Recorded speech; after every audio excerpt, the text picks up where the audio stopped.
Hi, welcome to Tech YouTube channel. My name is Felicia. In today's video, I'll be sharing with you on how to find subtitle in MovieBox. So the first thing you have to do is to open your MovieBox app on your phone, search for a movie or a TV show, start playing the video. Now you just have to expand it, then click on the help option. Click on subtitle. Now you have to type in your subtitle. Please, I want to change my subtitle. You can also add a phone number, which is optional. Then you submit.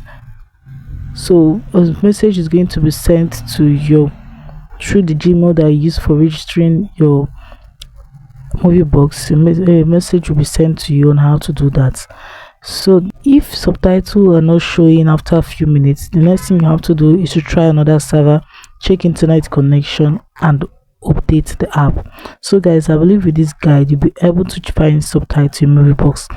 If this video was helpful, please do well to like, comment, share, and subscribe. Thanks for watching.